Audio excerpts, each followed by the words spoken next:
ఏడుకొండలవాడ వెంకటరమణ గోవింద గోవింద గోవింద గోవింద.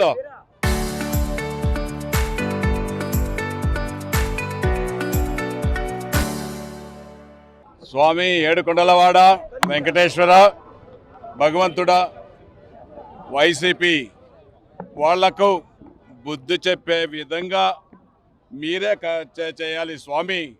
ఈరోజు మీ పాదాల చెంత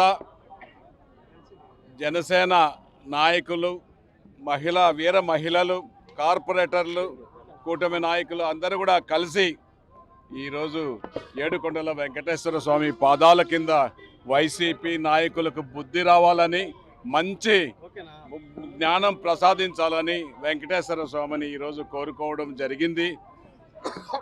దేవుడు వెంకటేశ్వర స్వామి గత 5 సంవత్సరాల్లో దుష్టపాలన చేసి ఆంధ్ర రాష్ట్ర ప్రజలు బుద్ధి చెప్పి 11 సీట్లకు 175 నియోజకవర్గాల్లో 11 సీట్లకు పరిమితం చేస్తే కూడా బుద్ధి రాలేదు. ప్రభుత్వం పరిపాలించేటప్పుడు వై నాట్ 175x175 అని ప్రగల్భాలు పలికిన వైసీపీ ముఖ్యమంత్రి జగన్మోహన్ రెడ్డి ఈరోజు 11 సీట్లకు ప్రజలు బుద్ధి చెప్పారు. ఈరోజు ముఖ్యంగా మేము కోరుకునేది వెంకటేశ్వర స్వామి సమక్షంలో అన్నప్రసాదాలు, లడ్డూ ప్రసాదాలు కల్తీ జరిగాయా లేదా అనేది మరొక్కసారి మేము నిర్ధారణ చేస్తున్నాం. మీరు కల్తీ జరగలేదని అబద్ధాలుగా చెప్పి నిజాలుగా చేయాలనేసి చూస్తున్నారు. భగవంతుడు ఉన్నాడు పైన, ప్రజలు ఉన్నారు. ఖచ్చితంగా కూడా తప్పులు ఎక్కడా పోదు. ఆ రోజు మీరు చేసిన లడ్డూ ప్రసాదాల్లో కల్తీ ఎన్డీడీబీ ఒక సంస్థ, పేరు కాంచిన సంస్థ, జంతువుల కొవ్వు పదార్థాలు కలిశాయని నివేదిక ఇచ్చాయి. ఆ నివేదికతోనే గౌరవ ముఖ్యమంత్రి గారు, గౌరవ ఉప ముఖ్యమంత్రి గారు ఇక్కడ వచ్చి ప్రాయశ్చిత్తం కడిగి, మెట్లు కడిగి, భగవంతుడా తప్పు జరిగింది క్షమించునేసి మీరు చేసిన తప్పులకు చంద్రబాబు నాయుడు గౌరవ ముఖ్యమంత్రి గారు, గౌరవ ఉప ముఖ్యమంత్రి గారు క్షమాపణలు చెప్పడం జరిగింది. ఎన్డీడీబీ నివేదిక ఇచ్చిందా లేదా కనుక్కోండి. సిట్ ఈరోజు నివేదిక ఇచ్చింది. ఎన్డీడీబీలో ఇచ్చిన నివేదికను ఎక్కడా ప్రస్తావించలేదు.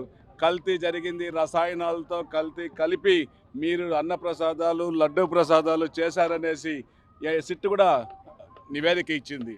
ఖచ్చితంగా కూడా తప్పు చేసిన వాళ్లకు ప్రభుత్వం పరంగా అధికారులు, సిట్ అధికారులు, సిబిఐ అధికారులు తన పర్యవేక్షణలో తప్పు చేసిన వాళ్ళకు శిక్ష పడుతుంది.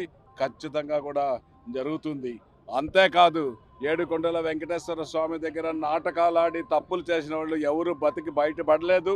ఖచ్చితంగా వెంకటేశ్వర స్వామి త్వరలోనే పెద్ద శిక్ష తప్పు చేసిన ప్రతి ఒక్కరికి, ఇక్కడ ధర్మారెడ్డి గారు కానీ, మన వైవి సుబ్బారెడ్డి గారు కానీ, భూమన కరుణాకర్ రెడ్డి కానీ, ఇంకా బాలాజీ గారు కానీ, ఈవోలకు కానీ అందరికీ కూడా తప్పు చేసిన వాళ్ళు కూడా ఈరోజు క్రమశిక్షణలో చర్యలు తీసుకోమనేసి కూడా సిట్ అధికారులు నివేదిక సమర్పించింది. ఖచ్చితంగా చెప్తున్నాము. పరకామణి కేసులో అయితేనేమి, రెడ్ హ్యాండెడ్గా టీవీలలో చూస్తున్నాం. పరకామణి కేసులు అయితేనేమి, ఇంకా కల్తీ వ్యవహారంలో అయితేనేమి, ఖచ్చితంగా కూడా మీరు చేసిన తప్పులు పడ్డాయి. వాటిని కప్పిపుచ్చుకోవడానికే ఇది చేస్తున్నారు. ఖచ్చితంగా కూడా ఎప్పటికీ సిట్ని, సిబిఐని మోసం చేసేదానికి ఎవరి వల్ల కాదు. కాబట్టి ఈ మరలా చెప్తున్నాం. ఒకవేళ మీరు చేయలేదనుకుంటే నేను ఒకటి అడుగుతున్నా, చైర్మన్ గారిని, కరుణాకర్ రెడ్డి గారిని, మన గత చైర్మన్ వైవి సుబ్బారెడ్డి గారిని, కరుణాకర్ రెడ్డి గారిని, ధర్మారెడ్డి గారిని ఒకటి అడుగుతున్నా, మీరు వచ్చి వెంకటేశ్వర స్వామి పాదాల కింద దేవుడా మేము కల్తీ నెయ్యి మాకు సంబంధం లేదని చెప్పండి, మేము ఒప్పుకుంటామనేసి కూడా ఈ సదనంగా తిరుపతి జనసేన నాయకులు ఖండిస్తున్నాం. కల్తీ ఒకటే చెప్తున్నాం, మీరు నిబంధనలను ఉల్లంఘించి టెండర్లు, డైరీలకు పాలు లేదు, పెరుగు లేదు, నెయ్యి లేదు, అటువంటి డైరీలకు మీరు టెండర్లు ఇచ్చి నెయ్యి సరఫరా చేశారంటే గ్లిజరిన్ని కలిపి మీరు రసాయనాలు సప్లై చేశారని సిట్ కూడా క్లియర్గా నివేదిక అందించింది. ఇంకన్నా కూడా మీకు బుద్ధి రాలేదు అంతగానేసి మేము ఈరోజు చేస్తున్నాం.